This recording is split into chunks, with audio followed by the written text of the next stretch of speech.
Star জলসার অন্যতম জনপ্রিয় ধারাবাহিকগুলির মধ্যে একটি হলো দুই শালিক। বেশ জমে উঠেছে এই ধারাবাহিকের গল্পে দেখা যাচ্ছে যে আঁখি ও ঝিলিকের মাঝখানে এক অজানা শত্রুর আগমন ঘটেছে। নতুন প্রোমোতে দেখা যাচ্ছে মুখোশধারী এই ভিলেনের নাম ঈশা, যার ভূমিকায় অভিনয় করতে দেখা যেতে পারে জনপ্রিয় অভিনেত্রী কন্যাকুমারী মুখার্জিকে।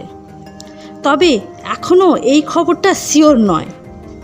প্রোমোর ভয়েস শুনে অনেকে মনে করেছে এটি কন্যাকুমারী মুখার্জি হতে পারে।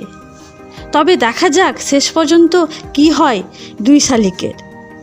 এই ট্র্যাকগুলো বেশ জমজমাট হতে চলেছে।